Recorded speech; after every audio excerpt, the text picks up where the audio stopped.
Hello, and welcome to Tales from the Twists, the show where we recap your childhood. My name is Joe Lewis, and I'm joined today by a person who is always brainy in his hair. Yes. And also sometimes makes sentences that do make sense. It's Anthony Ball. Hey Joe, how's it going? How are you? You don't have much hair, so I guess you don't have much brain? That's as close as, I feel like that's discriminatory, what you've just said. It is discriminatory. It's terrorist. It is very discriminatory. I just said that basically you don't have a brain because you don't have much hair. That's probably the definition of it, discrimination. Yeah, it is. And I want you to cease and desist. Well, you can't stop me. You're not protected under the Article 3 whatever bullshit. Okay. Not United States Constitution. Getting political in about... Shortest time ever to get political. Oh, boy. And there's like a bloody sports bet. They bet on everything. There's probably a sports bet page devoted to us. There is not. There should be. Let's, I am losing my hair, and I feel like it's a bit, it's mean that, in TV and film, there's always constantly bagging on the person that is bald or is losing their hair, especially if they have a toupee. Yeah, I agree. I agreed. They shouldn't make fun of people because you're with losing hair. your hair a little bit. Yeah. Not as bad as I am. Not as dramatically well, we all as lose I am. our hair one day. Well, when I guess, we die. if you die, you do lose your hair. We are here to talk about Hairbrain, which is Season 4, Episode 7. Have I said that already? I'm not sure. Of Around the Twist. Yes, we are. How did you find this episode, Joe? I found this episode, Anthony, on YouTube. I don't know. You didn't find it on YouTube. I didn't find it on YouTube because it got removed. I found it on Netflix. It's on Netflix me now. too. It's also on Stan, if you'd prefer that. But I did find it okay, is what you're actually asking. Yes, I found it okay as well. I thought it was an alright episode. Let's start off with the teaser. And the teaser is a part of Around the Twist episode that gives us a little bit of an idea about what to expect. Mm-hmm. Narratively, maybe thematically. And this episode... So every single character around the Twist is a big lineup, and they're all shouting, "Linda Twist, Linda Twist, Linda Twist" at Linda as she walks past. And she freaks out, she turns around, and she shouts, "Stop!" And then she turns around again, and everyone's gone. Yep, depicting her madness. But her hair is all wacky. Mm-hmm. And then it comes up, Hairbrain. No, actually, her hair wasn't wacky, it just comes up Hairbrain. It comes up Hairbrain with like pink text. Yeah. So... Hairbrain. Hairbrain. What did you think of the font? I thought it was very, I guess, girly. I guess it's the only way to describe it. And it was okay. Pink. It was pink. It was pink. It was girly. It fit the theme of the episode, which was the aesthetic, which was a girl getting her hair done. All right, let's dive into it so we can talk about the ideas behind that sentiment. Yes, Linda, Bronson, and Pete are promoting Linda for School Representative Council. And they're saying, vote one Linda, which is a little bit thematic because we're only a few weeks past our own election here in Australia, the big federal election, which we've only just recently got a result for. Yes. And Anthony is trying to ask Linda out. But he's unsuccessful because obviously he's Anthony and he can't get his point across. Yep. Because Linda's too busy trying to get people to vote for her. Yeah, she's trying to get votes. She's saying everything. What she's saying is that she's a listener. That's what she does. That's why you should vote for her. Linda, the listener. But no one wants to hear a listener. No one wants to vote for a listener. Who do they want to vote for? They want to vote for a strong leader. That's why they all start to gravitate towards young Gribble, who's also in the race, and his main platform is, vote for me or I'll kick your ass. Pretty much, right? Pretty much. Gribbs is running too. He's running in the electorate, and he says a vote for Gribbs is a vote for a good time. And Rabbit says, Gribble says, from down wrong, he says, if you don't vote for me, you're going to have a bad time. So that's what you're alluding to there. I am. What do you think of this as a campaign strategy? It's beating people up physically if they don't vote for you. Well, it's worked for a lot of people in history, hasn't it? Joe Bjelke-Petersen? I don't know if Joe Bjelke-Petersen ever threatened to beat people up if you didn't vote for him, but... He did. He threatened to go around to people's houses and beat them up personally. I like to believe that's true, but, I'm sure it's worked for other people, like, go to Zimbabwe. I'm sure that was part of, like, Robert Mugabe's campaign. It's like, hit me up or I will kill you. Yeah. Beat me up or I'll kill you. Vote for me or I will kill you. I think that's how Mugabe sounds. Who cares? He's a dictator. I can make fun of him. If I want, I can make him sound like this, I'll vote for me or I will kill you. Because he's murdered a whole bunch of people, so fuck him. Joe Bjelke-Petersen, right? Yeah. He's one of these people who I've never really understood what the general opinion of is of him. I have no idea. So he's like a dude who's basically a dictator of Queensland. Yeah. For a while. He had the police force like burning down people's houses and horrific stuff. But if you talk about Joe, you know, it's always kind of a mix between, oh yeah, good on him, Queensland legend, and he was basically he was a super criminal. Yeah, it's pretty much a political criminal. So I don't really know. That's like any long-term leader. You ask people, John Howard nowadays, you got the Liberals will be like, oh, if only we could have a leader like John Howard, eh? And then the Labor would be like, oh, John Howard, that was the worst 12 years of our life. Oh my gosh, it was so terrible. You can say one thing for John Howard, in that he had a stable government. He led a stable government, and he was probably the strongest leader that we've had in the last however many years. The strongest prime minister we've had. Going back to him, yeah. Yeah. He's our most recent strong leader. Kevin Rudd came out very strong at the start, and right? that lasted a couple of years, and then he started making no sense. It was just like, what the fuck are you talking about? It was that stable government part of being a strong leader. Like, his own government took him out, and then everyone lost all faith in the political system at that point. They were like, what? And then the point of voting for somebody if, you know... And then the Libs were taken out. Yeah, and then they do their own shenanigans. And now there's this conversation about, they're going to take out Malcolm. I'm like, if you take out Uncle Mal, you've lost the next election, no matter what. All right? Because it was close already. They did that last time with bloody Kevin Rudd. It's like, whatever, just do it.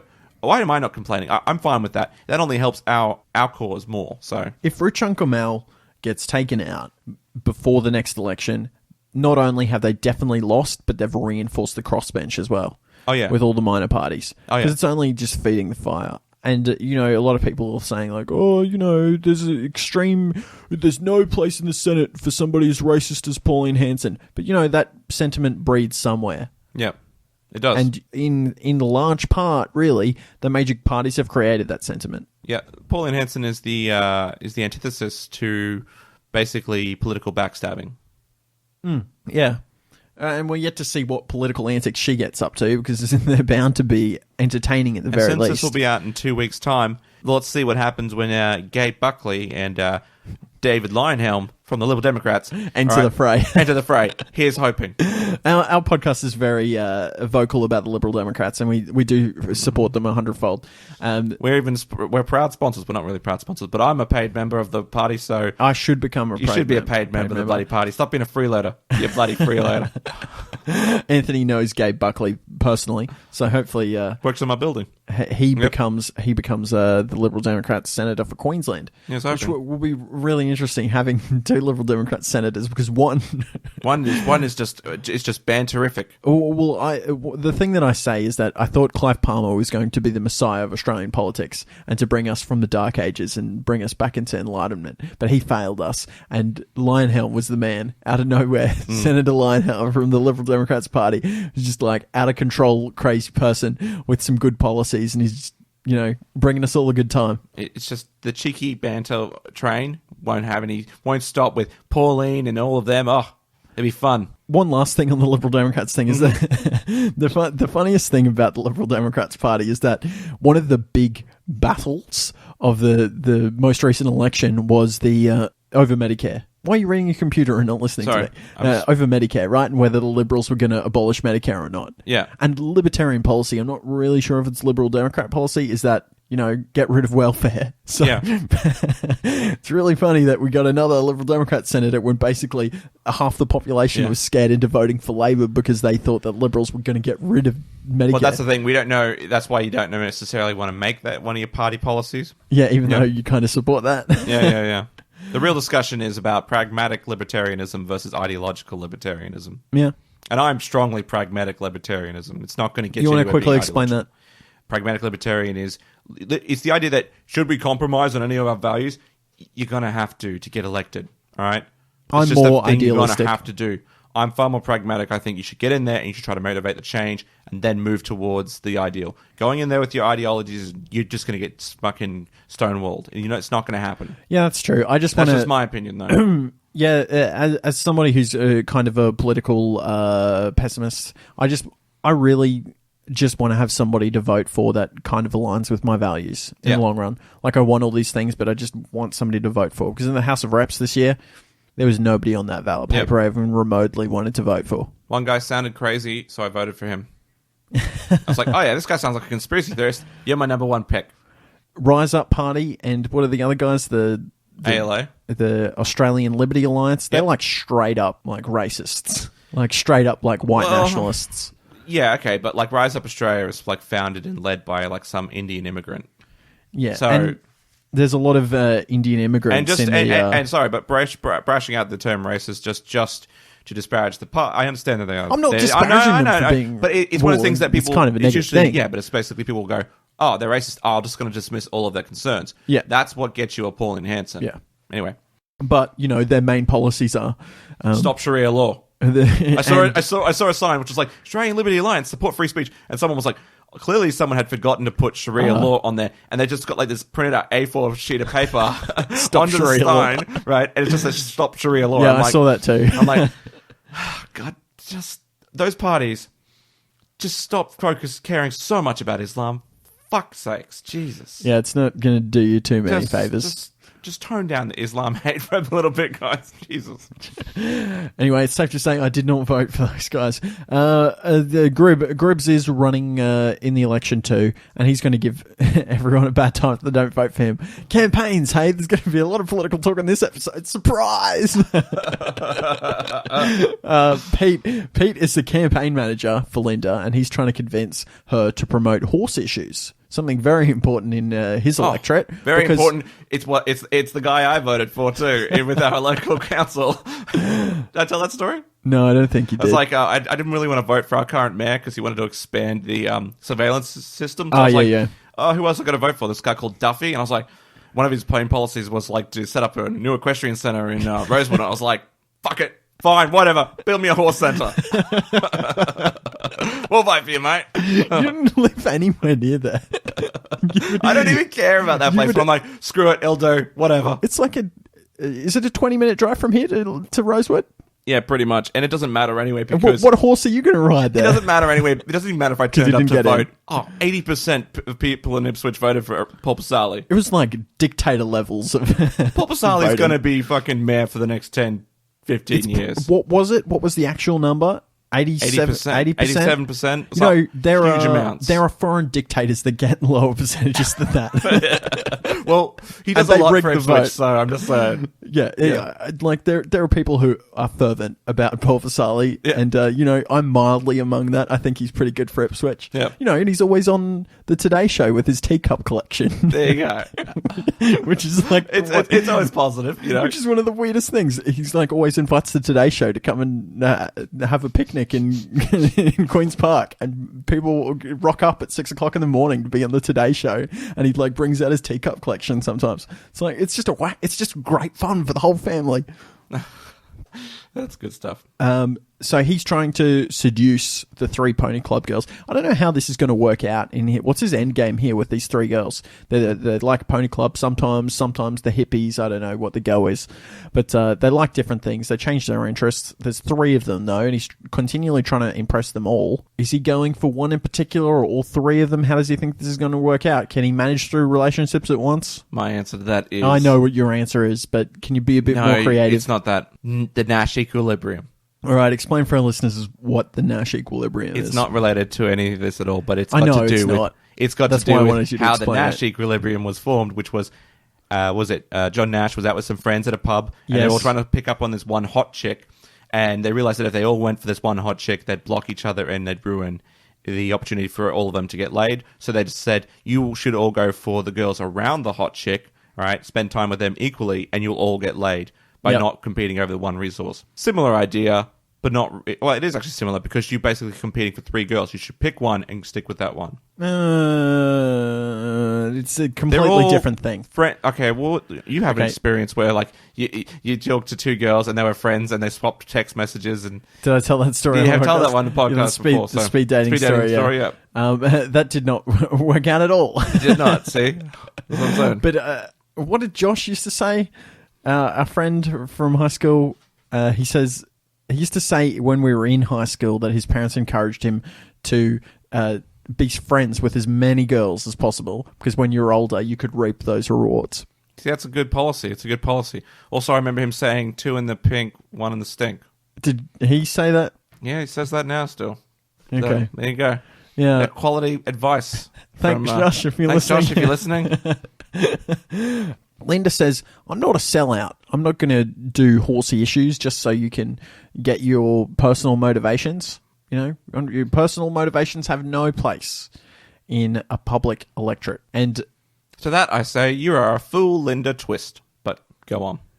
And this random skateboarder guy just walks in and Linda says, hey, you, I love skateboarding. Do you want a ramp at the school? I'll build you a ramp. What a sellout. And what the guy a goes, sellout. And the guy goes, yeah, cool. And Linda sees this magazine that he's holding and she says, oh, that looks like me. And that person there looks kind of like you. The girl in the magazine actually kind of looked like Fiona.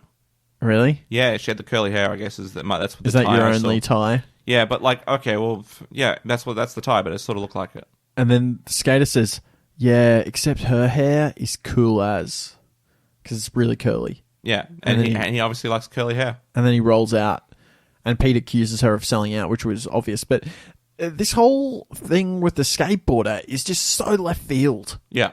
In this episode, you get no indicator. It's kind of even confusing in this scene because you're like, what's going on? Does she actually like this person?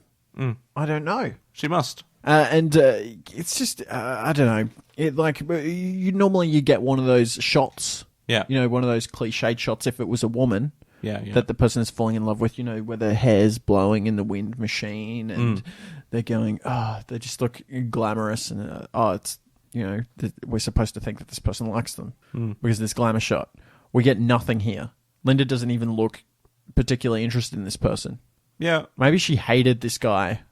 Before? Yeah, like in real life. And was just like, I can't do it. Maybe? Just played it completely off. Or maybe she's just a terrible actor. That's another thing. You never know. She could be a bad actress. She's been all right so far. Yeah, she has been, but maybe she's Can't not really knock good her. when it comes to love. I don't know. She sort of does love, though. It's not really love. It's more crushy, isn't it? Yeah. Who's she been in love with these two series? No one. She's been in love with Anthony when she was hypnotized. Oh, that's right. Yeah. And that was a bit over the top. Well, but it was supposed to be over the top, There's though. been no genuine love since, you know, Hugh Townsend. Yeah, pretty much. Oh, actually, no, Nails. Oh, yeah. Yeah. That was season 2. So there's been one person in each generation of Twist. Yeah. The generation of Twist. That's a good name for something. That's a good name for a band. A band. Yeah, Generation of Twist. It's always the first thing that people come up with, isn't it? If you come up with something that sounds good, it's like, oh, that's a good name for a band. It could be a good name for a book as well. It could be a good Don't name for a leave book. books behind. No one's saying that, but no one's gonna read that book because books are shit. You're the worst. Yes. Books are not shit. You're reading again as well, is what you announced the other day. I am reading again. I'm still reading. And it's shit. I hate reading. Yeah. But I'm still doing it. Fucking trying to do it. I'm trying to do it. Back at the lighthouse, Linda's writing her speech with Pete. And Tony and Faye are present. And Linda says, do not ask how you can listen to Linda, but ask how Linda can listen to you. And Pontillo says, Regan Pontillo, the great man himself, who writes in every time we do a Around the Twist episode to tell us a little bit about what he thinks about the episode and things that happen in the episode and give us a bit of feedback and a bit of commentary. He has said in this, and you can do it too. Of course. If you go to Chicken Twisty's Facebook page on Facebook, and you can give your commentary as well. But Pontillo, the man who started off it all with his pontifications, says, this is a reference to the J.F. Kennedy quote, ask not what your country can do, ask what you can do for your country. This is not the first reference to this quote that Round the Twist has made. I recall you guys mentioning it in Season 4, Episode 5, TV or Not TV, that when Harold Gribble is standing outside the lighthouse that he also makes a similar reference about Port Noranda. He does. He says, ask not what Port Noranda can do for you. Well, there's some sort of play on the joke there. And it's weird. It's literally like two episodes. Is it 2 episodes? Around about 2 episodes, yeah, where they've used the same joke. Essentially, I want to see if that goes anywhere, because they've done this as well with the W's as well this season. They've done that joke twice. I don't know about the W's, but I was having a bit of think about this in particular. Yeah. And the only conclusion that I could come to was that it's just the joke that people make when they come to make political things. What it's if? like it's the easy low-hanging fruit. And I thought maybe, there's different writers working on different episodes. They just like put it in there. What if it's actually code? For what? All right. What if it's Harold Gribble is actually a man on the grassy knoll? All right. With Linda Twist being the distraction. Linda Twist is a distraction. Linda Twist wasn't at the grassy knoll, Anthony, you silly Billy. That's right, because she was actually the one in the Texas school box depository. That's where, what's his name was? Lee Harvey Oswald was. So that's where he shot him from. Okay. Yeah. And then, the whole thing is that there's somebody on the grassy knoll. Yep. Remember we even talked about this last time. Probably. We were talking about this and then... You all know me. I'm Linda Twist. That's what she said. Linda says that she just wants to beat Gribble. That's all she wants to do. That's all she wants out of this, which is, very poor motivation to be in an electoral race. Well, I mean, a lot of people just want to have power. That's why they become politicians. Yeah. So, what is the main driving reason to become a politician? Probably for some ideological reasons. You want to make a change in your society, but then you realize that politics doesn't really work that way. And also, more importantly, you have a job, okay? And you realize that you need to keep your job because you still need to provide for your family. And so you will do things that will ensure that you get your job and not necessarily the things that's best for your country. Two things. Nigel Farage. Best guy, best man of all time. Okay, I don't know if I'd probably I don't know if I agree with that, but I love Nigel Farage. That's my opinion, just mine. I only mention him because he's a man that completed his political achievements. Yeah, he did, and he retired. And secondly, what was the last thing you said? I've already forgotten. That's something I wanted to say. What Nigel Farage said? No, before I mentioned Nigel Farage, you said something I wanted to comment on. I was commenting that people that become politicians and they have jobs and they try to sustain their jobs, and so they do things that will get them elected and not what's best for their country. Yeah, I lost it. I had a point there, but I lost it. You're pointing out that that's why there's issues with budgets. I imagine you were going to go talk about. No, I wasn't going to do that. I can't remember what it was, but yeah, you are correct. That's why that's why the budgets are normally terrible. That's why people are given a pork barreled reasons to vote for people. I'll build you this, I'll pay for this. That's why we have a deficit. That's why we do. It's why our future generations will be working in the salt mines, if there are any left. Yeah.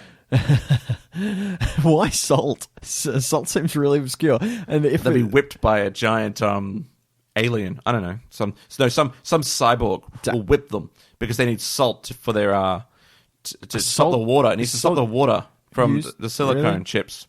Really? I don't know, but they're going to be in there, and then they'll be like, "You need to do it faster," and they'll be whipping down there, and our children will be digging out the salt mines. What does a salt mine look like? Is there just veins of salt? Yeah, it's like I've heard though. Big white. I've heard salt mines are terrible though. Like they're a really bad place to work. Like it's like the old saying is, "Oh, I'm working in the salt mine." It's because it's actually a really shitty place to work. Not so much probably now because you got coal mines are pretty bad. Yeah, but like I think it's like really unhealthy. I'm not sure though. But for some reason it was really bad to work in a salt mine and not so much in a coal mine. Otherwise people would say, "I'm working in the coal mines again," not "I'm working in the salt mines." Salt speciosus. Yeah, that was almost a joke. A salt speciosus. It was almost a joke about asbestosis and salt, but I didn't quite make it there. Yeah. Mr. Gribble arrives, and he's got terrible news. And we'll cut over to Pontillo, and he has written out this exchange of words for us. And he says, "Tony, terrible news, terrible." And Faye says, "What's wrong, Harold?" And Harold says, "It's tragic, truly tragic."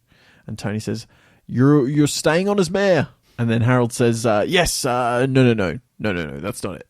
And Pontillo said he very strongly enjoyed that scene, and I did too. I did too. It was a good scene. It was a good exchange. Classic Tony. It's almost back to old season 1 Tony. Almost. The writing's there. The delivery wasn't so much. I did like this Tony, just not as much as the first Tony. Yeah, agreed. Sorry, second Tony. Well, I don't think anyone can really live up to the first season as a whole. Yeah. Just generally. Yeah. Just generally anything from season 1's better. It's like if they made season 5.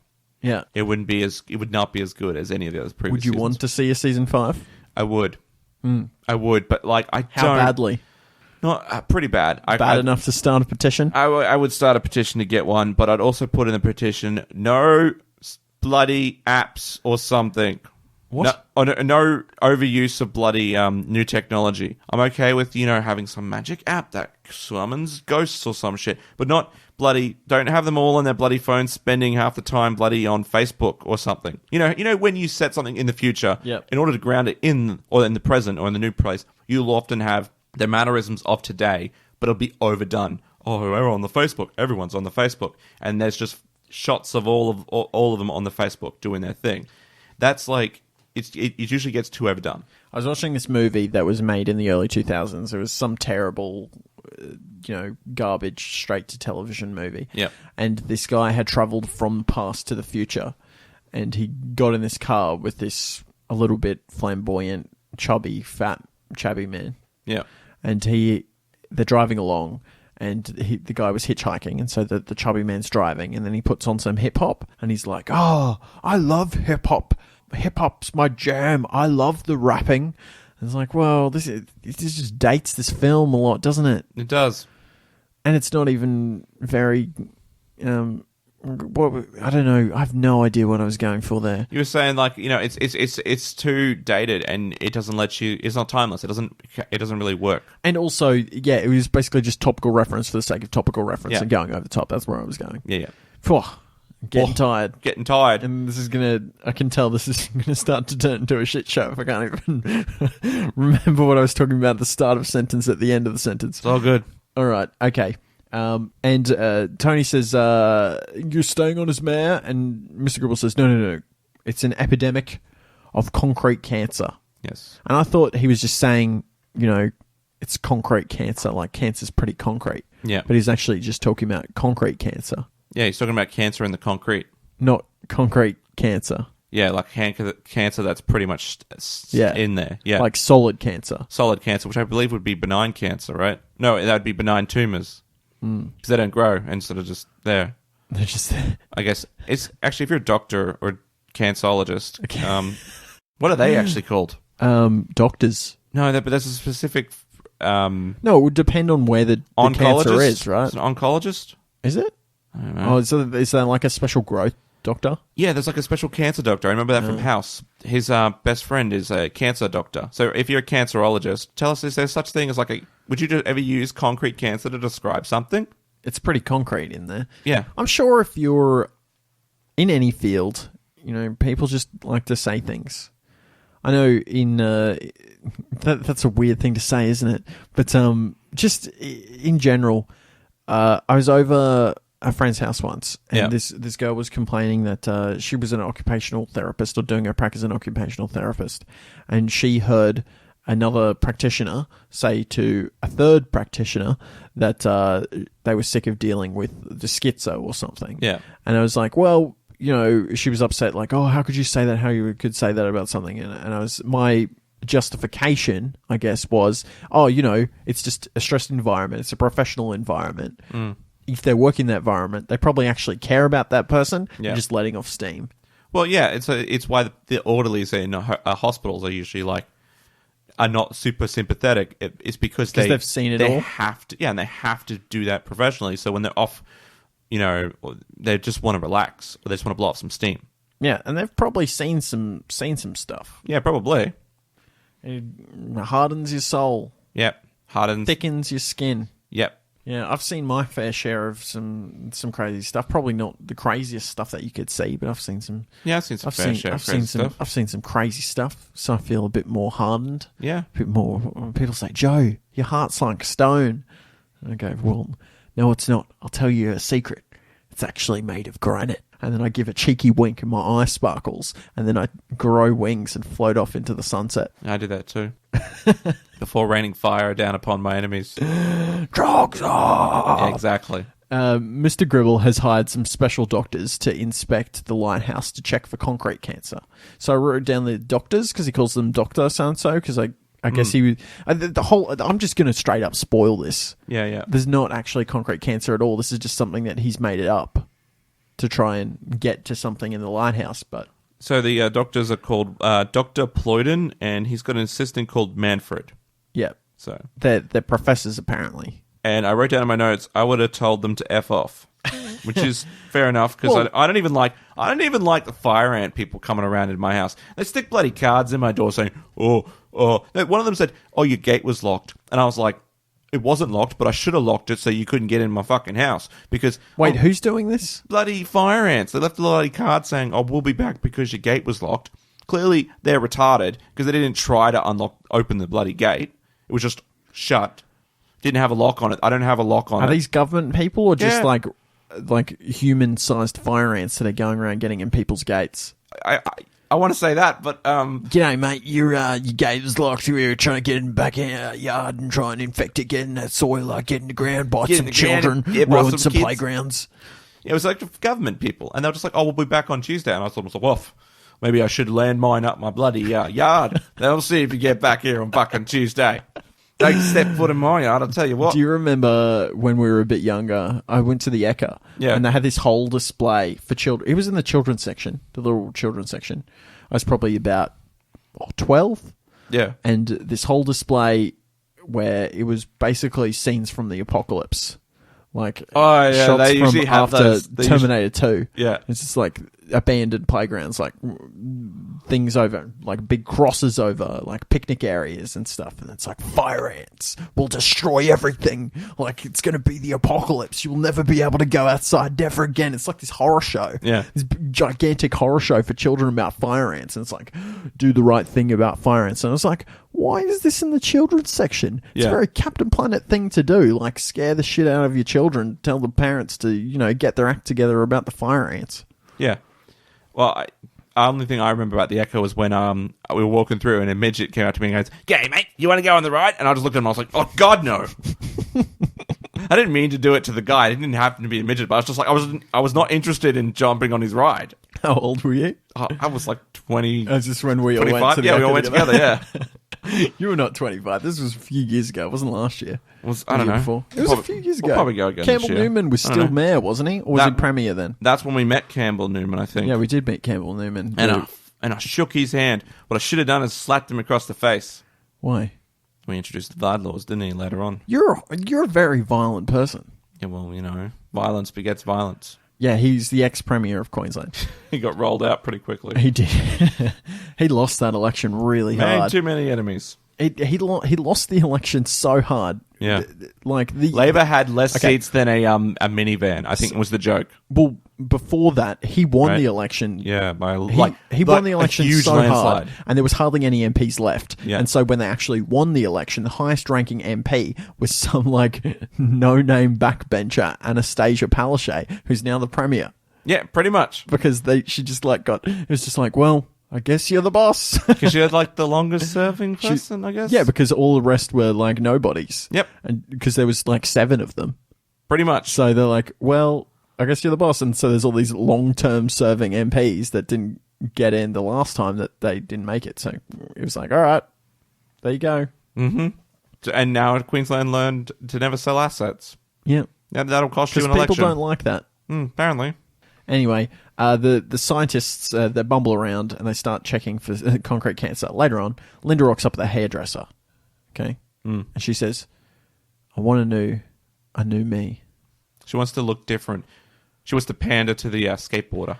And Pontillo says the name of the salon is Beachcombers, a play on words referring to the beaches of Port Miranda and combing hair being the most logical explanation.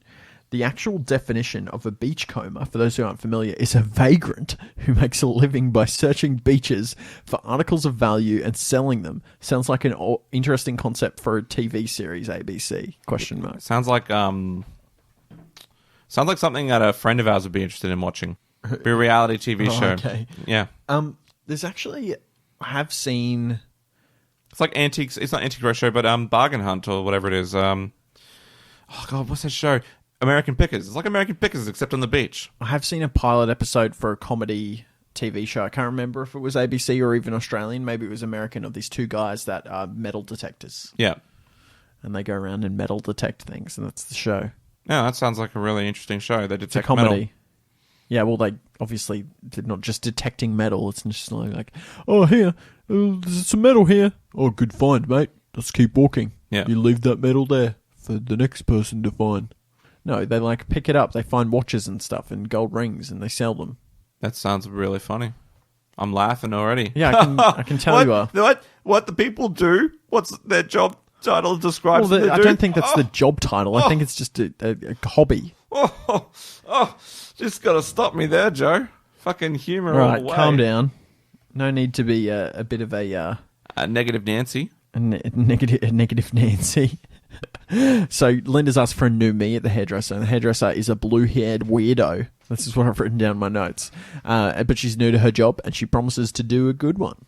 She's like, I'll do a really good job, doll. And Linda wants a cut, like in this skate mag that she's brought in. I don't know where she got it. Did she steal it from the guy? Did she go and buy herself a copy? Yeah, it's not really explained. I guess she just bought one. Yeah, I imagine she just bought one. Port Noranda probably has a news agent. Yeah. And the hairdresser grabs this magic hair solution that she just happens to have lying around. It's a new experimental hairstyling solution, apparently. And the cut takes hours and hours, and Linda's hair is really curly at the end. And like smoke comes up. And it's a bit of a mess. Yeah. The hairdresser says, well, you can't get it wet for 2 days or the curls will come out. Mm-hmm. And Linda's like, oh, okay, yeah, that's not a problem. I can do that. And the hairdresser thinks to herself that Linda looks like a bit of a poodle. Yep. But Linda, because of this magic hairdressing solution, thinks that he can hear the thoughts of the hairdresser. Yeah. And the hairdresser thinks again, oh, it'll look really great with a hat, a really big hat. Yep. So now Linda can hear it. She can hear thoughts. So now we know that Linda can read minds. It's magic. But it's actually kind of weird because the mind reading is not autonomous. Okay, explain what you mean. Okay, so she can't just simply hear people's thoughts. Like What Women Want is a good example of someone who can hear thoughts autonomously. He can't control hearing the thoughts. Whereas Linda has to think about it. She has to actually think and try to listen to someone's thoughts. Okay. And then she can hear what they're saying. Yeah, it's not automatic. Yeah. Yeah. Linda, she leaves the hairdresser. And back at home, Tony and Faye are talking to Gribble about the testing. And Pontilla's written in here, and he says that in this scene, Faye's holding a jar of gherkin/pickles, which is supposedly a common craving for pregnant women. And, I can't blame them. Yeah. Because pickle is a good food. Yeah, it is. Who doesn't love a good pickle? We've talked about pickles before. We have. Multiple times. Polish Ogórski is my favourite style of pickle, I believe. Dill pickle. I don't know. I don't know what it all means. I'm not really a pickle aficionado or whatever. So, but I just like pickles. They're great. I think we both agree on that, can't we? We can agree on that. Linda walks past the conversation, and the adults are complimentary about her hair. To her face. But what do they think about her? It looks good. But Linda can hear their thoughts. And Tony is thinking, looks good for a poodle. And Gribble's thinking, James is definitely going to win the election now. He's a shoo-in with a hair like that. And Linda is shocked. Back at the lighthouse, the scientists are derping about. And this is going to become a reoccurring theme. Yeah, throughout the They're episode. just like derping around and bumping into stuff for like no reason. They're like Beaker and whoever Beaker's friend was from the Muppets. The main scientist. The main scientist, I don't know his name. With my sidekick, Beaker. Who everyone remembers. Yeah. Yeah, but no one remembers the main scientist guy. Do you remember Swedish Chef? Yeah, he was the best one. That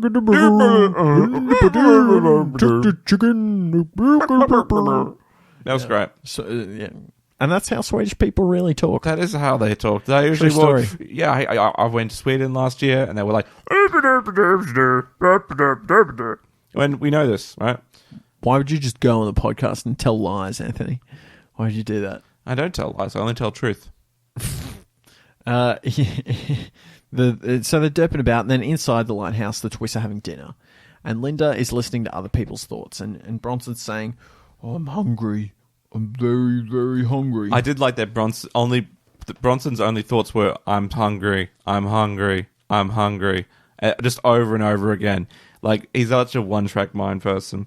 And, of course, Pete is thinking about how bad her hair looks and how he's got no hope of basically winning the election. And as we all know, he wants to do that so he can get with the girls. Yeah, apparently has political aspirations now. Political aspirations. He's got sexual aspirations. Faye thinks about how she wants gherkins and maple syrup on her dinner. And Linda says out loud, "Oh, you think everything looks better with gherkins and maple syrup now that you're pregnant?" And Bronson and Pete notice. So a little bit later upstairs, they rush up there to confront Linda about reading their minds. They're like, "Don't you ever read our minds again. This is bullshit. Yeah. Stop doing Stay it. out of my mind. Private property." And Pete thinks that they can use her new extrasensory curls, the ESC, to do better in the election by delivering what people want. Yep. You know, sound familiar? Yep. Sounds like a little person I know. What? He's the uncle of Australia at the moment.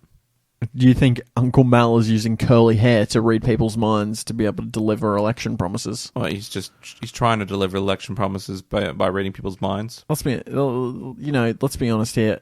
Uncle Mal's not going to deliver many of those election promises. That's because he has to commit to some of his promises first. Yeah.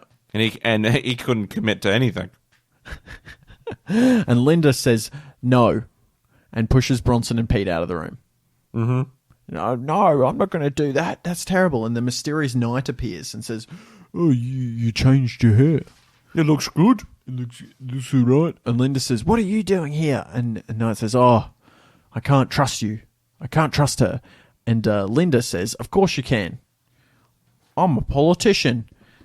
And which scares the knight, and she just closes the door. She just runs out of the room, which I thought was a really great joke. And Pontillo's written in, and he says, "I'm wondering if the reason why the knight raised their eyebrows and walked away is because of the disturbing realization that Linda can read their mind, or if they're aware of the traits of politicians, or both." That's good. That's good, Pontillo. That's a good point, That's because my immediate thought was, does the knight actually know what a politician is?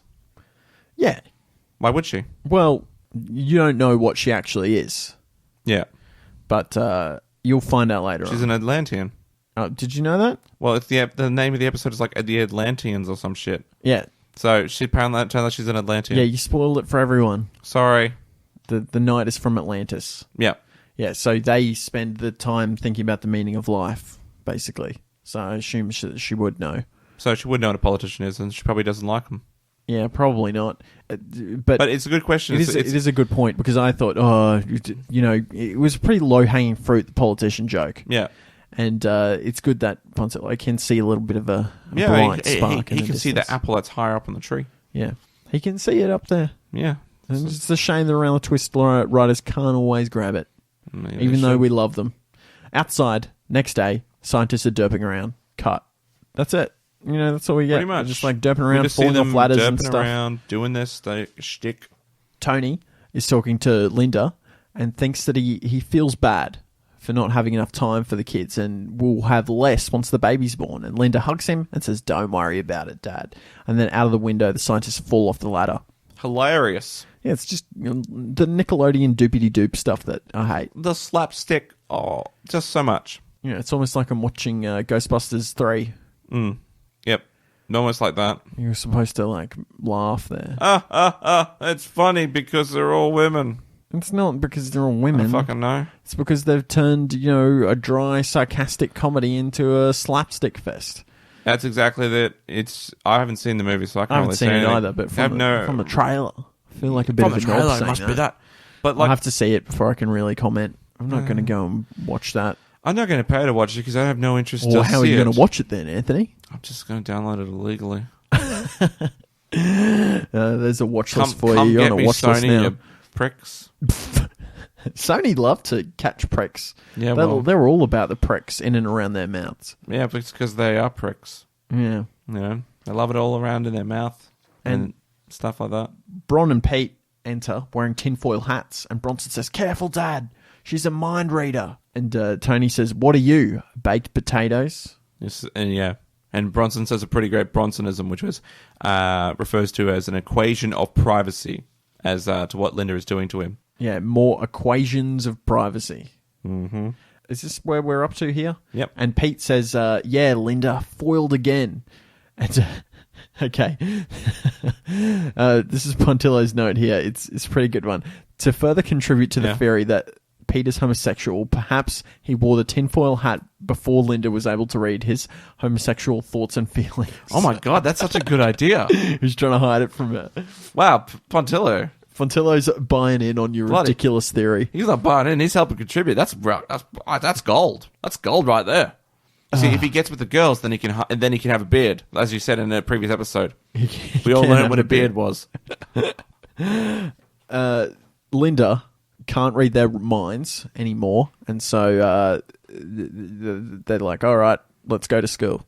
At school. Did you see me trying to force a bit of a segue there because I started reading my note and it didn't really make sense? Yep. Anyway, the life of an amateur podcaster. At school, Gribble, he says he's doing some election policies and he says, free cheeseburgers for everyone who votes for me. And Rabbit says, and knuckle burgers for anyone who doesn't. And this one guy has a swingometer, which is this big cardboard thing that has on the left side Linda and on the right side Gribbs, and he has an arrow and he just points it to the percentage in which they're swinging in that direction. I don't know how he calculates this. I don't think this is AEC approved. Probably not. But then again, it's done. Actually, no, it's done by hand, so it's definitely AEC approved. Oh, that's pretty funny, actually. That's very witty because the votes are actually counted by hand. Is that why you were going for that? Forever. Yeah. How long has it been since the election at time of recording? Oh God, weeks. It's been a week, right? It's been more than a week. It's been 2 weeks, maybe. It's been like 2 weeks. We still don't know who's going to have the last Senate spot. Well, it was very close. Yeah. This one guy has the swingometer and he moves the swing vote about 10% towards the G-Master. And the twists arrive and Linda says, who wants someone who will listen with their ears, not speak with their fists? And Gribb says, where are your ears? I can't see them because they're covered with hair. And then the swingometer increases towards him. That one guy, he's like, oh yeah, it's a good policy. Yeah. And Linda says, vote for me to send the message that might is not right. And Gribble says, vote for me, or you'll get a message from the emergency room. And the swingometer goes to 100% to Gribble. And one girl, she's undecided, and Linda reads her mind. And it's like, what does she want? And then she declares that she's going to go, one of her policies is going to be concerts at lunchtime. Mm-hmm. Because one of the girls wants that. And she just starts promising a whole bunch of stuff. Yeah, she reads a whole bunch of people's minds and she's throwing out election promises and she's winning people over left and right. So she's got update the school uniform? Song. No, update the school uniform, rewrite the school song. Yep. Better tuck shop food and more excursions. And I've written big lines basically saying, you reckless bitch, that means more taxes. So that's how I felt about that. Anthony is very passionate about taxes. Sometimes his emotions just run away with him. It does. I'm just like, you want that? You pay for it yourself. Don't take my bloody money. I'll work hard not to have it taken away. How is she planning on implementing any of these policies? She's not. Which is something I've never really understood about campaigning for like student councils. How do they have any power to do anything? That's where politicians learn to pork barrel. They just promise things they can't deliver. Yeah, they have no intention of delivering. There was a student council. It's like every year they're going to, we'll promise to build that bullet train from between Sydney and Melbourne. No worries. Wink, wink. Did you hear about that bullet train party? Yeah, that's all they want. That's literally all they wanted. Which is fair enough. They're a single issue party. We just want a bullet train. Put a bullet train in. All right. Where is it from? Sydney to Melbourne. Pretty much, yeah. Why? Because it would take like an hour and a half to get there. Oh, really? Yeah, I guess. How long does it take by train as is? Probably a couple days. Long day. No, it takes like about 8-9 hours. It's like a 1 hour flight, right? Yeah, that's the thing. That's the thing. As I'm like, you could just fly. But the thing about flying anywhere is that it's not really the flight that's the issue, especially in a force fight. Yeah, it's the before and after. Yeah, but if you're flying domestically, like you can rock up. People say, "Oh, you have to rock up half an hour before the flight." You do in case something goes wrong. No, domestic. No. You can't afford to miss it. It would be the same thing with the train then. What if there's traffic, especially like Brisbane Airport? Yeah, but those are all irrelevant, man. Because those would be like, you need to get to the train station at Roma Street to catch like the Frontier to get up to Cairns. It's all time. It's all still time. Exactly. Yeah, but you'd still be wasting time waiting there, right? Yeah, because I guess you're still going to the train station. So maybe you get an an hour or so. So I just don't see the cost working out because it costs like $200 billion or some shit. Or I've heard more than that. I heard $200 billion. I think it's a lot, but I've heard that Isn't that the entire budget? No, we've got things in the budget like more than that. It's a lot of money. It's a lot of money to build these bullet trains. So yeah, okay. So later on, Linda's visiting the skateboarder. She's like, hey, what do you think of my new hairdo? Can I sit near you? And she tries to read his mind, and all he hears is like, can you do that dripping noise? no. I can't do the dripping noise. You know the dripping noise It's people can do? obnoxious when people try to do it. Whoop, whoop, whoop. That thing, basically dripping tap noise. Linda leaves because it's like, well, I'm not getting anything here. Not getting any action there. You know? And she's at 100% on the swingometer, and she's reading minds, and she's announcing policies. Less homework, longer lunch times, romantic dinner and walk on a long beach. Oh, wait, that was Anthony. Yep, Classic Anthony wanted that. Yeah, classic because man. Anthony's in love with her, apparently. And she says, vote one, Linda the listener. Back in the lighthouse, the scientists are derping about, and then we cut away from them. Inside, Linda's starting to smell gross because she hasn't washed her hair in, like, I don't know, however long it's been since she had her haircut. How long does it take between getting, for hair to get smelly, basically? Because I'm assuming she knows how to use a shower cap. So she can wash the rest of her body.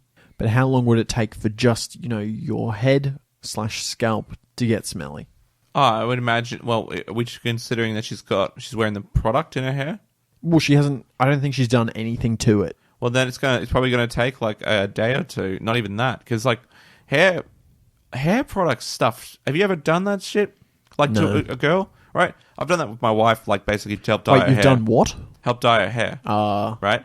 Fucking reeks, man. Oh, that's all the peroxide. Yeah, it just reeks, and women put that shit in their hair. It's like literally poison. Yeah, and guys too. But it's like I don't understand why women do that to themselves. Why? What does anyone do? Why would anyone put smelly stuff like that in your hair? That's purple. For starters, purple. Purple. Wait, who's dyeing their hair purple? No, you dye your hair with purple dye to make it blonde. I know, right? Like you're thinking, what? I'm pretty sure it's like purplish color. And you're like, what? Well, there was this one time that I had to get my hair dyed blonde for a production that I was in.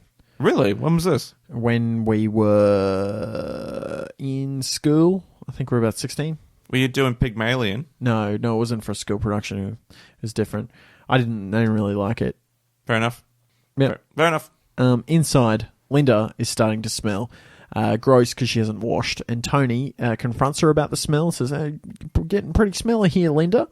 And Pete's wearing a tinfoil top hat now because they've got their tinfoil hats, and it looks pretty cool. Crafted them into, I don't know what Bronson's is supposed to be. It's like a tinfoil bandana or something. I thought they would have done more with this.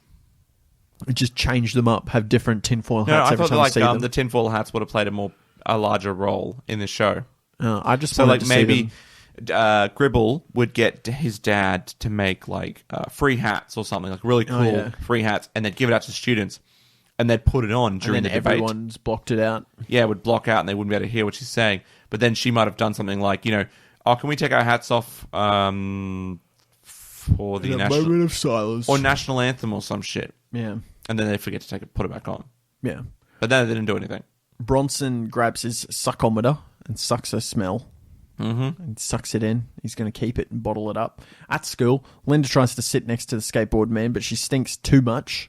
And he leaves, and then the whole class moves away from her. And they put a fan on her to try to brush away the stink. It's not very effective. I'll tell you that from experience. Fans are not super effective at removing smells. No, they are not. They kind of just make it worse. Yeah, they kind of blow it around. Particularly if it's a heater fan. If you... It kind of cooks the smell, doesn't it? Have you tried to do that before, Anthony? I've never tried to cook a smell, but I'm pretty sure it would cook a smell. Did you ever play Dutch oven? Never played it, no. Okay, so but I know what it is. We would go on hikes a lot when we were in high school, and so you'd be really sweaty and smelly, and then you'd take off all your shoes, wind up all the windows, and put the heater on full blast. And basically, the first person to say, I can't take this anymore, loses. Yeah. Because this car becomes so disgustingly smelly that it's out of control. And basically, we could always win because we were teenagers and kind of used to smelling filth. And so the driver would always be like, last like 2 minutes and be like, no, I can't do it. Shit. I always thought Dutch oven was just everyone was farting in a car. Yeah, but you turn the heater on as well. Ugh. But it's worse when you're like hiking smelly because you're covered in sweat. Gross. Just gross. You people, you kids. Kids, hey? Kids, eh? Kids and their bloody kiddiness. Yeah, while I was busy hiking, you were like watching sheep tied to a tree or whatever that story was. I was watching a sheep strangle itself on a tree. Yeah, pretty much. Later on, the Gribble gang kidnap Bronson for answers. And Bronson says she has extra cemetery reception. And the Gribble gang are like, thanks for the answers. Get out of here. And then the Gribble gang decide to go and get their own haircuts. Yep. Because, you know, that's naturally what you do. You find out that you can read minds, so that's what he wants to do. Yeah. At the playground, people are all wearing headscarves to block out the smell, and Pete's concerned about the smell. Yeah. Linda's smell and her ability to deliver on her election promises. He basically unloads on her and says, look, your hair stinks. Actually, he says, no, doesn't he say that? He says, you stink. All right? And that you need to change your hair. And your policies. You can't keep trying to favor everyone. But then there are some people who said, I know you stink, right? But what was it? One of the kids wanted, what the fuck did he want? He wanted to change in the school uniform, I think. Yeah, and he wanted to change the school uniform. It's like, and if you support that, then I'm still going to vote for you, no matter how smelly you are. So obviously it's still working regardless of how she smells. Yeah, he's a strong, you know, he's got a strong belief in the policies that he wants. Yeah. Much like, you know, some voters. Yeah, exactly. Sometimes. Sometimes they do. And sometimes they just want a policy, like the bullet train. It's sometimes they just want a bullet train. At the lighthouse, at the hairdresser, Gribble's there and he's asking for the Linda twist. And the hairdresser says, but that's a girl's haircut. You can't have a girl's haircut. And he's like, I want it anyway. And he says, excuse me, did you just assume my gender? Yeah. Of course, that would be what it would be. Put away your binary gender assumptions. Yeah, you I want a girl's heteronormative scum. haircut. That's what I would have said. I mean, besides, whatever, man. Like, if you want to get your hair permed up and so that you can read minds, I see no problem with that, actually. That is a smart move. Do what you want. Lighthouse, Linda returns home and is ambushed and washed by her family. They just can't stand the hair. They capture her and they just wash her off. After Bronze sucks the last bit of her smell, which is apparently a peak smell. It's so gross, this Bronson. Like, grosser than any other Bronsons. Yeah, I guess. And Linda loses all her powers and the family is relieved. But Pete still thinks that Linda can win the election even without her powers, so she begins a new plan. The scientists deliver their results to Big Gribble, and he tells Tony the news. He's wearing a tinfoil hat because obviously he's heard about Linda's powers, and he says, you need to evacuate immediately because there's concrete cancer everywhere. And Tony looks at the readout, and he says, it just says AU everywhere. I don't know what that means. It just says AU. Does this mean Australia? I've been smoking a lot of bongs. No. Oh, I love Australia. Green and gold, green and gold. I also voted for Pauline Hanson. Yeah. And Nell says... No hello snack fact for me. and Nell says, that means gold. Yes. So you were close there. Green and gold. It means gold because she just happens to be there. She happens to know the periodic table elements, number for it, or letter for it. Hey, so it turns out that the lighthouse is full of gold. Does that... why the lighthouse attracts ghosts and other spiritual entities? Because gold is traditionally used in that alchemist shit. This is the most bullshit thing that I've ever heard, right? Yeah. The lighthouse was built during the gold rush, so that the bricks and mortar that they used to build the lighthouse were full of gold. Yeah, I think that's bullshit. Doesn't make any sense. Who does that? And having actually been to the lighthouse, yep, where we'll talk about this a little bit later if we can squeeze it in right at the end. Fairly recently to where the lighthouse was filmed, it's nowhere near the goldfields. Yeah. Like, not even close. Well, it's like a couple hours drive. Maybe there's like there's maybe I just didn't listen. Maybe there's always money in the banana stand. That sort of thing. Twists, they force him out. They're like, get out of here, Gribble, you filthy rat. Yeah, trying to steal the property from me. It's at the election, and Gribble Jr., James Gribble, he's got a fro because they used 2 specials of special solution. 2 bottles, should I say. And I was expecting him to have like a feminine haircut. It's just a fro. It's literally fro. It's just an afro. So it's a fine haircut. I thought the joke was going to be that it was a really feminine haircut, but it wasn't. Mm. And Snapper is moderating the political address, and Gribble's powers, for some reason, aren't working just yet. And Linda speaks, and listening is hard, but I'll do it. says Linda. Vote 1, Linda. Yeah. She sits down. She ends it. James tries to read minds. He's getting up in front of the stage. He's trying to read everyone's minds, and he says, it's not working. Vote for me, and I'll help you. And his powers magically start to work. There's like a magical stuff coming out of his head, and he's thinking, but it's thinking out loud. And it says, why am I nervous? I've bribed most of them anyway. And some random guy in the crowd says, well, I didn't get a bribe from you. Why are you bribing people? And Gribble thinks, because you're a loser, just like everyone else. Like Dad says, voters are mushrooms. Keep him dark. Keep him in the dark and feed him fertilizer. And everyone can hear his thoughts because the powers are working in reverse. And he's thinking, when I'll get elected, I'll make everyone give me their lunch money. And then the Gribble gang, they remove James off the stage because they're like, oh, this is pretty bad. One of the best lines from this episode is by Gribbles, basically, Matron and Harold. Matron says, he's telling the truth in public. And Harold says, well, he never learned that from me. Like, and I just like the delivery of those series of exchanges. I really enjoyed that. I actually laughed out loud on the train. People looked at me. Yeah. I told them You're like one of those crazy people on the train. I got a Pikachu! Do people catch Pokemons on the train? They try, but sometimes the GPS doesn't work. But yeah, they do, pretty much. But when it stops, you can do it. Yeah. They try to. You don't get them a lot of Pokemon. It's bullshit. They don't come around. What, on the trains? Yeah, they don't come around enough on the trains. But there's a Pokestop at every station, right? There's Pokestops along the way, so you just got to line it up, and you press it, and you spin it around really quickly, and you go, yay, free Pokeballs. And you're like, what am I doing with my time? Jeez. It's voting time, and Linda wins the election. And the skateboard man says, hey, you want to come watch me skateboard? And Linda says, nah, not interested. And Fiona says, I thought you liked him. And Linda says, nah, he's dumb, eh? Yeah. So she doesn't go and do that. She's not interested in him anymore. James is being removed from the facility by his parents and the other Gribbles in the Gribble gang, who aren't Gribbles anyway. They're just animals. And I'm tired. I'm sorry. And he's thinking, what if someone finds out Dad lied about concrete cancer, or if he bought Mum's birthday present from an op shop? And Matron gets super mad. Yep. She's like, she just rages. I told everybody off. this is a new product, blah, blah, blah. And Gribbles thinks some more. She's like, they're almost as stupid as Tiger and Rabbit. And Tiger and Rabbit, they stick a bucket on his head and then they walk out. And then because Gribble's incapable of taking a bucket off his head, he can't see anything. Exactly. Walks so around, he just wanders crashes around. into things, and it's all Nickelodeon. Yep, pretty much. And then the episode ends. So there you go. There you go. That's Hairbrain.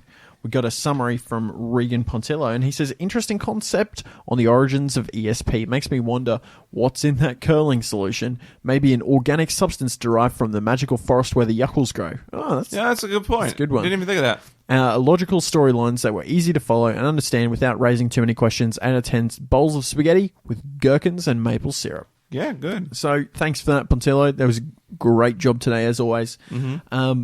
What did you think, Anthony? I thought it was a pretty good episode, actually. I enjoyed it a lot. So I'm going to give it 7 out of 10 bowls of spaghetti. Cool.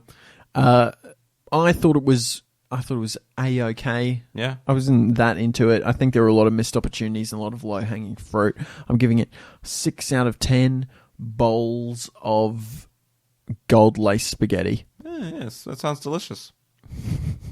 Do people eat gold? It's weird. Yeah, I've heard people do eat gold. I don't get that. It's just really weird. One thing I wanted to talk about before we close out was I did go to the lighthouse. Yeah, you did. The Split Point Lighthouse at Airies Inlet in Victoria. Yep. It's kind of near Melbourne. It's actually not that far from Melbourne. It's like an hour, I think, on the Great Ocean Road, which is pretty cool. I went there for about 10 days along the Great Ocean Road. I wasn't at the Round Twist Lighthouse for 10 days. That'd be madness. I took the little tour. Yep. They have a bunch of Round the Twist stuff down the bottom. Good friend of the show and listener, Phil Bates, has been there before, and we read out his report last time. He took a bunch of pictures, which are still up on the Facebook page, I think, of the inside, where it's basically just stairs. Yeah. So if you didn't already know, the lighthouse, pretty much the only reason it was used for was the exteriors and basically them coming down the driveway. Yeah. And so they actually built a different entrance. The real entrance is kind of off to the right of the lighthouse, but they built an entrance that lines up with the driveway. Yeah. And so everything else, and they I think they puffed it out a little bit as well, because it seems a lot bigger on the show than it does in real life. Like it's actually quite narrow. Like there's not a lot of room inside, and they have a bunch of Around the Twist nostalgia stuff inside. There's like a signed poster or something, and the guide knows a few things about Around the Twist. Yep, and there were no ghosts. Did you ask him about the ghosts? No, I didn't, because it was just in the tour. It was myself, my girlfriend, and this family, this mum and her 2 daughters who were obsessed with Round the Twist, and they kept asking Round the Twist questions, and I didn't want to seem like a knob and be like, "Oh, I actually have the only Australian Round the Twist podcast." You should have Are we done still that. the only Round the Twist podcast? Yeah, that's the best marketing point. You should have said, "Excuse me, do you know of any good Round the Twist podcasts? I've heard that these people, they do a Round the Twist podcast." It's called Tales from the Twists. Yeah, I don't know if you ever heard of it. You happen to be wearing the shirt, by the way, the branded shirt. Yeah, I had my jacket on. I had my ski jacket on. Oh, you should have taken it off. But it just says Tales from the now Twists. Now I have to go to Melbourne, and I have to ask the pressing questions like, where are the ghosts, and where's the bodies that Nell hid under the lemon tree? And where's the lemon? I'm pretty sure we saw a lemon tree on the driveway. You didn't eat a lemon, did you? No, I didn't think it was really a lemon tree. I'm colorblind. It could have been anything. Colorblind's not my catch-all excuse. One of the interesting things about that tour was right up the top, there were 2 things there. One, we got to stand where Bronson hangs over the spaghetti. Yep. No, Pete's eating the spaghetti. That's right. And then it falls down onto Bronson with a microphone from that Spaghetti Pig Out episode. Still my favourite episode. And also, we get to see the stairs that, they're running up in the copy. Yeah. There's like this tiny section of stairs where they shot like a little bit of that. Okay. Because most of the stairs are kind of open and really old school looking, but there's this one part that there's a run up. Yeah. And up the top didn't look like that one episode where Jeremiah kills everyone. Do you know what I'm talking about? Yeah. The ghost, the season 2 finale? Yeah. Is it season 2 finale? Yeah, it is. Yeah. It didn't look like that at all, so that must have been a set as well. Mm. So, okay. It was. I think it was a lot smaller and a bit more open. I could be wrong, but it didn't really look like it. Any questions about the Round the Twist thing? I think they actually shot the one of the dunny was brought in as a prop.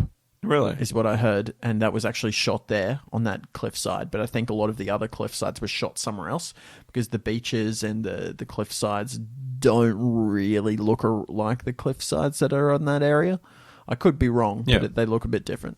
Okay, fair enough. So yeah, that was my sounds like you had a good adventure.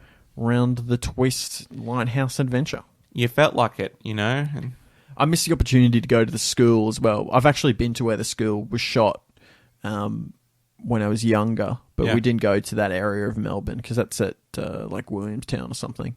Okay. And the Blue Healers headquarters is there as well. Oh, okay. There you go. I've been there. I didn't know if you knew that. Oh, did you get arrested?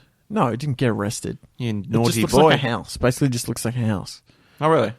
Well, that's what it looks like on the show. It's basically just a house. Oh, I thought it was like I didn't realise it was that. I just thought it was a bloody there was like an actual police before station. It gets bombed. Doesn't it get bombed? There's like one episode where there's a bomb and then they get a new... I guess that's a pretty good excuse to get a new headquarters. Yeah. Gets blown up. Anyway, what are we doing here? Oh, I don't know, mate. Podcast. You were telling us about a story. How can people find us? How can people find us? At Joe Lewis 140. Yep, on Twitter. Yep. But more importantly, you can find us on all social medias: Twitter, YouTube, Facebook, and Instagram. But the best place to find us is on Facebook. And on Facebook, join Chicken Twisties to do behind-the-scenes things like Pontilo's Pontifications. And you should also subscribe to us on iTunes, give us a rating and a review. That'd be great. I'm still giving out Chicken Twisties to anyone who gives us a review and screen caps it and sends it to me. I'll send you a packet of Chicken Twisties. And lastly, go to our website, talesfromtwist.wordpress.com. Yeah, thanks very much for listening in today. Bit of a longer one. I think it might be on time. Who knows? Should be right, mate. Should be right. Should be cheeky. Anything you want to close it out with, Anthony? Do you have any final anecdotes? No, I don't have any final anecdotes. There was this one time that I knew a guy called Anthony. He was a loose cannon. He was a loose cannon. And then I started a podcast with him. Yeah, actually, have crazy. I ever told I think we have. What was the story? Our origin story about how we met. No, I don't remember. I don't even remember how we met. Well, here's what I remember. I met a man named Aaron Watson. He wasn't a man. We were 12 years old. We were starting in high school. Yep. And I was like, oh, hello. And then a little bit later down the track, I remember you shouting something like Joseph Lewis at me because I can't remember the actual time that we actually met. Yeah. But I do remember the time that you accused me of summoning the Terra Farmer. Because I had a book from the library called Terra Firma, and it was overdue. And then there was a groundskeeper driving around with his ride-on mower through the Grade A area, and people running around screaming. And you're like, Joseph Lewis, you summoned the Terra Farmer. But that's all we have time for. You said that one on the podcast, but I still love that one. It's still a good one. I still love that anecdote. Anyway, that's it. Tales from the Twist. That's it. I'm Joe Lewis. I'm Anthony Bull. Stay twisty.